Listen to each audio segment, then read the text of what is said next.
ನಮಸ್ತೆ ವೀಕ್ಷಕರೇ, ನಾನು ನಿಮ್ಮ Meeta crystal numerologist. Meeta crystal YouTube ಚಾನಲ್ಗೆ ಸ್ವಾಗತ. ಜುಲೈ ತಿಂಗಳ ಮಾಸ ಭವಿಷ್ಯ. ಈ ತಿಂಗಳಲ್ಲಿ ಜುಲೈ ತಿಂಗಳಲ್ಲಿ ತುಲಾರಾಶಿಯವರಿಗೆ ಹೇಗಿರುತ್ತೆ? ತುಲಾರಾಶಿಯವರಿಗೆ ನೋಡಿ, ತುಲಾರಾಶಿಯ ರಾಶಿಯಾಧಿಪತಿ ಶುಕ್ರ ಕೇತುವಿನ ಜೊತೆ ಸಿಂಹ ರಾಶಿಗೆ ಬಂದಿದ್ದಾನೆ. ಅಂದರೆ 11ನೇ ಮನೆಗೆ ಬಂದಿದ್ದಾನೆ, ಲಾಭ ಸ್ಥಾನಕ್ಕೆ ಬಂದಿದ್ದಾನೆ. ಅಂದರೆ ಅವನು ರಾಶಿಯಾಧಿಪತಿಯಾಗಿ, ಅದೇ ರೀತಿ 8ನೇ ಮನೆ ಅಧಿಪತಿಯಾಗಿ ಅವನು ಕೇತು ಜೊತೆ ಸಮಾಗಮದಲ್ಲಿ 11ನೇ ಮನೆ ಲಾಭಸ್ಥಾನಕ್ಕೆ ಬಂದಿರೋದ್ರಿಂದ ಅದು ಸೂರ್ಯನ ಒಂದು ಮನೆ ಆಗಿರುತ್ತೆ. ಆದರೆ ಎಲ್ಲೋ ಒಂದು ಕಡೆ ಶುಕ್ರ ಮತ್ತು ಕೇತು ಸೇರ್ಕೊಳ್ಳೋದ್ರಿಂದ ಖಂಡಿತವಾಗ್ಲೂ ಹೇಳ್ತೀನಿ, ತುಲಾರಾಶಿಯವ್ರಿಗೆ ಯಾವುದಾದ್ರೂ ಒಂದು ಸಮಸ್ಯೆಗಳು ಬರ್ತಾನೆ ಇರುತ್ತೆ. ಅದರಲ್ಲೂ ಹೆಣ್ಣು ಮಕ್ಕಳ ಒಂದು ಸಮಸ್ಯೆಗಳು ಬರ್ತಾನೆ ಇರುತ್ತೆ. ಜೊತೆಗೆ ಗುರು ಕೂಡ ನೋಡಿ, ಸೂರ್ಯ ಮತ್ತು ಗುರು ಎಲ್ಲೋ ಒಂದು ಕಡೆ 10ನೇ ಮನೆಯಲ್ಲಿದ್ದು, ಅದೇ ರೀತಿ ಗುರುವಿನ ದೃಷ್ಟಿ, ಯಾಕಂದರೆ ಗುರು ತುಲಾರಾಶಿಗೆ ಬಹಳಷ್ಟು ಒಂದು ಕೆಟ್ಟದನ್ನೇ ಮಾಡ್ತಾ ಹೋಗ್ತಿದ್ದಾನೆ ಅಂತ ಹೇಳ್ತಾ ಬಂದೆ. ಎಲ್ಲರೂ ಹೇಳ್ಬೋದು, ಶುಕ್ರ ಬಂದಿದ್ದಾನೆ, 11ನೇ ಮನೆಗೆ ಶುಕ್ರ ಬಂದಿದ್ದಾನೆ. ಅದೇ ರೀತಿ ಸೂರ್ಯ ಮತ್ತು ಗುರು 10ನೇ ಮನೇಲಿದ್ದಾರೆ, ತುಂಬ ಒಳ್ಳೆಯದಾಗುತ್ತೆ ಅಂತ. ಆದರೆ ಎಲ್ಲೋ ಒಂದು ಕಡೆ ಸೂರ್ಯ ಸಪೋರ್ಟ್ ಮಾಡ್ತಾನೆ ಅಂತ ಹೇಳ್ಬೋದು. 11ನೇ ಮನೆಯ ಸೂರ್ಯ ಗುರುವಿನ ಜೊತೆ ಸೇರಿ ಯಾವುದಾದ್ರೂ ಒಂದು ರಾಜಕೀಯ ಕ್ಷೇತ್ರ ಅಥವಾ ಸಿನಿಮಾ ಕ್ಷೇತ್ರದಲ್ಲಿದ್ದರೆ ಎಲ್ಲೋ ಒಂದು ಕಡೆ ಅಧಿಕಾರವನ್ನು ಜಾಸ್ತಿ ಮಾಡ್ತಾ ಹೋಗ್ತಾನೆ, ಅಧಿಕಾರವನ್ನು ಕೊಡ್ತಾ ಹೋಗ್ತಾನೆ ಅಂತ ಹೇಳ್ಬೋದು. ಆದರೆ ಎರಡನೇ ಮನೆ ಅಂತ ಬಂದಾಗ, 2ನೇ ಮನೆ ಅಧಿಪತಿ ಕುಜ, 2ನೇ ಮನೆ ಧನಸ್ಥಾನಾಧಿಪತಿ ಕುಜ 8ನೇ ಮನೆಯಲ್ಲಿರೋದ್ರಿಂದ ಖಂಡಿತವಾಗ್ಲೂ ಹೇಳ್ತೀನಿ, ತುಲಾರಾಶಿಯವ್ರಿಗೆ ಟೈಮು ಅಂದರೆ ಈ ಒಂದು ಪ್ರಾಪರ್ಟಿ ಅಂತ ಬಂದಾಗ, ಅಥವಾ ಮನೆ ಆಗಿರ್ಬೋದು, ಜಾಗ ಆಗಿರ್ಬೋದು, ಯಾರೆಲ್ಲ ರಿಯಲ್ ಎಸ್ಟೇಟ್ ಮಾಡ್ತಿರ್ಬೋದು, ಇವರೆಲ್ಲರಿಗೂ ಏನಾದರೂ ಒಂದು ತೊಂದರೆಗಳು ಬರ್ತಾ ಹೋಗುತ್ತೆ. ಈ ಒಂದು ತೊಂದರೆಗಳಿಂದ ಈಚೆ ಬರಬೇಕು ಅಂತಂದರೆ ನೀವೊಂದು ಸುಬ್ರಹ್ಮಣ್ಯನ ಆರಾಧನೆಯನ್ನು ಅತಿ ಹೆಚ್ಚು ಮಾಡ್ತಾ ಹೋಗಬೇಕಾಗುತ್ತೆ ತುಲಾರಾಶಿಯವರು. ಅದೇ ರೀತಿ ನೋಡಿ, ಮೂರನೇ ಮನೆ ಅಂತ ಬಂದಾಗ ನಿಮ್ಮ ಅಕ್ಕ ತಂಗಿ, ಫ್ರೆಂಡ್ಸು, ನಿಮ್ಮ ಒಂದು ಏನು ನೀವು ಕೆಲಸ ಮಾಡ್ತೀರಾ, ನಿಮ್ಮ ಜೊತೆ ಯಾರಿರ್ತಾರೆ ಅನ್ನೋದು ಇಂಪಾರ್ಟೆಂಟ್ ಆಗುತ್ತೆ. 3ನೇ ಮನೆ ಅಧಿಪತಿ ಗುರು, ನಾನು ಏನು ಹೇಳಿದೆ ಅವಾಗಲೇ, ಗುರು ಮತ್ತೆ ಸೂರ್ಯ ಒಟ್ಟಿಗೆ ನಿಮಗೆ 10ನೇ ಮನೇಲಿದ್ದಾಗ ನಿಮ್ಮ ಕೆಲಸ ಕಾರ್ಯವನ್ನು ಕೆಡಿಸ್ತಾ ಹೋಗ್ತಾನೆ. ಅದು ಯಾರ ಮೂಲಕದಿಂದ ಆದರೂ ಆಗಿರ್ಬೋದು, ನಿಮ್ಮ ಬೇಕಾಗಿರೋರಿಂದ ಆಗಿರ್ಬೋದು, ಅಥವಾ ನಿಮ್ಮ ಸ್ವಂತದವರಿಂದ ಆಗಿರ್ಬೋದು. ನೀವು ಕೆಲಸ ಮಾಡೋ ಜಾಗದಲ್ಲಿ ತುಂಬ ತೊಂದರೆಗಳನ್ನ ಅನುಭವಿಸ್ತೀರಾ, ಅಥವಾ ನೀವೇ ಒಂದು 10 ಜನಕ್ಕೆ ಕೆಲಸ ಕೊಟ್ಟಿದ್ರೆ, ನೀವೇ ಒಂದು ಕೆಲಸ ಕಾರ್ಯ ನಡೆಸ್ತಿದ್ರೆ, ಅಲ್ಲೂ ಕೂಡ ನಿಮ್ಮ ಕೆಲಸದವರಿಂದ ನೀವು ತೊಂದರೆಯನ್ನು ಅನುಭವಿಸ್ತಾ ಹೋಗ್ತೀರಾ. ಯಾಕಂದರೆ 3ನೇವನಾಗಿ 6ನೇವನಾಗಿ ಅವನು 10ನೇ ಮನೆಗೆ ಬಂದಿದ್ದಾನೆ. ಯಾರಾದರೂ ಫಾರಿನಲ್ಲಿ ಏನಾದರೂ ಕೆಲಸ ಮಾಡ್ತಿದ್ರೆ ಖಂಡಿತ ಕೆಲಸ ಕಾರ್ಯವನ್ನು ಕಳ್ಕೊಂಡು ಬರೋವಂಥ ಚಾನ್ಸಸ್ಸು, ಕೆಲಸದಲ್ಲಿ ಕಿರಿಕಿರಿ ಅನುಭವಿಸ್ತಕ್ಕಂಥದ್ದು, ಕೆಲಸ ಹುಡುಕ್ತಾ ಇದ್ರೆ ಕೆಲಸ ಸಿಗದೇ ಇರೋ ಅಂಥದ್ದು, ಇದೆಲ್ಲವೂ ಕೂಡ ತುಲಾರಾಶಿಯವ್ರಿಗೆ ಕೆಲಸ ಅಂತ ಬಂದಾಗ ಗುರು ಎಲ್ಲಿರ್ತಾನೆ ಅಲ್ಲಿ ನಿಮ್ಮನ್ನು ಹಾಳು ಮಾಡ್ತಾ ಹೋಗ್ತಾನೆ.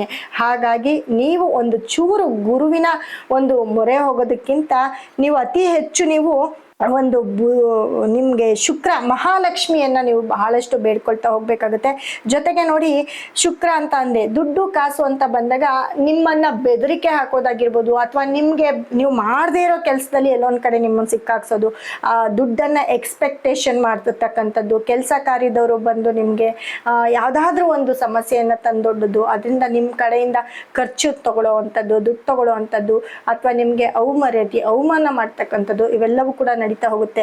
ಇಲ್ಲ ಅಂದ್ರೆ ಇನ್ ಟೈಮ್ಗೆ ನಿಮಗೆ ಕೆಲಸದವ್ರು ಸಿಗದೆ ಇರುವಂಥದ್ದು, ಮನೆ ಕೆಲಸದವರಾಗಿರ್ಬೋದು, ಹೊರಗಡೆ ಆಫೀಸ್ ಕೆಲಸದವರಾಗಿರ್ಬೋದು, ನಿಮ್ಮ ಕಂಪನಿ ಕೆಲಸದವರಾಗಿರ್ಬೋದು, ಅಥವಾ ಅವರೇ ಒಂದು ಟೀಮ್ ಕಟ್ಕೊಂಡು ಎಲ್ಲೋ ಒಂದು ಕಡೆ ನಿಮ್ಮ ಮೇಲೆ ಅಪಪ್ರಚಾರ ಮಾಡೋದಾಗಿರ್ಬೋದು, ಇವೆಲ್ಲವೂ ಕೂಡ ನಡೀತಾ ಹೋಗುತ್ತೆ ತುಲಾರಾಶಿಯವರಿಗೆ ಜುಲೈ ತಿಂಗಳಲ್ಲಿ. ಅದೇ ರೀತಿ ನೋಡಿ, ನಿಮಗೆ 5ನೇ ಮನೆಯಲ್ಲಿ ರಾಹು ಇರ್ತಾನೆ.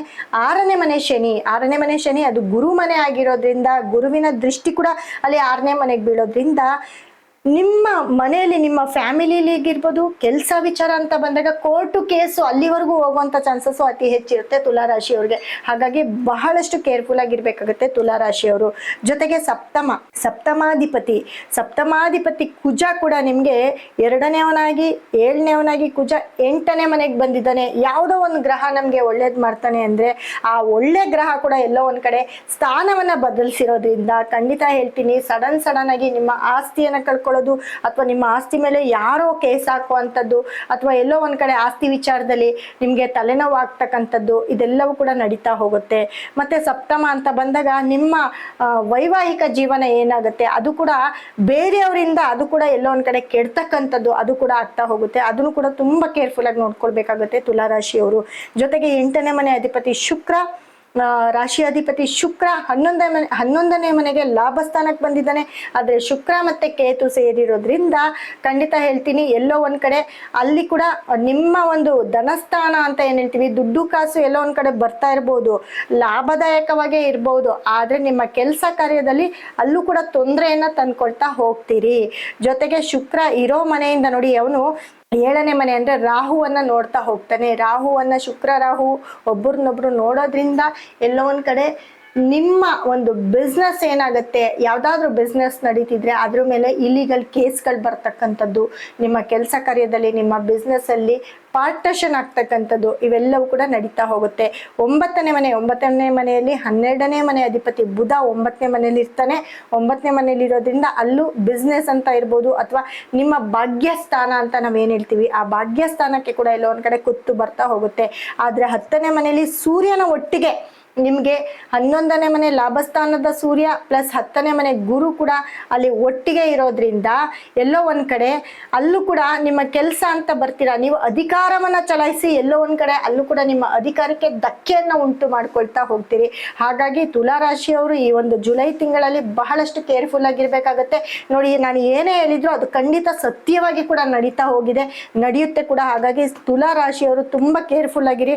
ನಾನ್ ಕೊಡೋ ಅಂತ ಕೆಲವೊಂದು ಬ್ರೇಸ್ಲೆಟ್ ನ ನೀವು ಕೈಗೆ ಹಾಕೊಳ್ತಾ ಹೋಗಿ ತುಲಾರಾಶಿಯವರು, ಖಂಡಿತ ನಿಮ್ಗೆ ಒಳ್ಳೇದಾಗತ್ತೆ.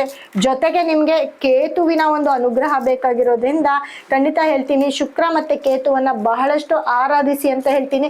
ಈ ನಾನ್ ಕೊಡುವಂತ ಕೆಲವೊಂದು ಬ್ರೇಸ್ಲೆಟ್ ನ ಕೈಗೆ ಹಾಕೊಳ್ಳಿ, ಖಂಡಿತ ಈ ಎಲ್ಲ ಒಂದು ಇದ್ರ ತೊಂದರೆಗಳಿಂದ ಹೊರಗಡೆ ಬರ್ತೀರಾ.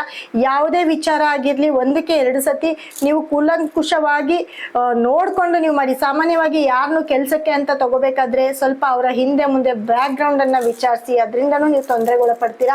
ಅದೇ ರೀತಿ ಕೆಲ್ಸಕ್ಕೆ ಹೋಗ್ಬೇಕಾದ್ರೆ ಹಿಂದೆ ಮುಂದೆ ನೋಡಿ ಆ ಕೆಲಸ ನಮ್ಗೆ ಬೇಕಾ ಬೇಡವಾ ಅನ್ನೋದನ್ನ ತಿಳ್ಕೊಂಡು ನೀವು ಮುಂದಿನ ಹೆಜ್ಜೆ ಇಡಬೇಕಾಗುತ್ತೆ. ಅದು ಕೂಡ ನಿಮ್ಮ ಲೈಫಲ್ಲಿ ಇಂಪಾರ್ಟೆಂಟ್ ಆಗಿರುತ್ತೆ. ಹಾಗಾಗಿ ಕೆಲಸ ಒಂದು ವಿಚಾರದಲ್ಲಿ ತುಂಬಾ ಕೇರ್ಫುಲ್ ಆಗಿರ್ಬೇಕಾಗುತ್ತೆ.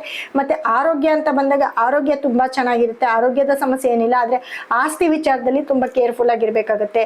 ಹಾಗಾಗಿ ತುಲಾರಾಶಿಯವರು ನಾನ್ ಕೊಡುವಂತಹ ಈ ಒಂದು ಬ್ರೇಸ್ಲೆಟ್ ಆಗಿರ್ಬೋದು, ನಾನ್ ಕೊಡುವಂತಹ ಈ ಒಂದು ಕ್ರಿಸ್ಟಲ್ ಆಗಿರ್ಬೋದು, ಇದನ್ನ ನಿಮ್ಮ ಮನೆಯಲ್ಲಿ ಕೂಡ ಇಟ್ಕೊಳ್ಬಹುದು. ಹಾಗೆ ಈ ಬ್ರೇಸ್ಲೆಟ್ ನ ನಿಮ್ಗೆ ಕೈಗೆ ಹಾಕೊಂಡಾಗ ಖಂಡಿತ ನೀವು ಈ ಎಲ್ಲ ಪ್ರಾಬ್ಲಮ್ ಇಂದ ಹೊರಗಡೆ ಬರ್ತೀರಾ ಅಂತ ಹೇಳ್ತಾ ಹೋಗ್ತೇನೆ.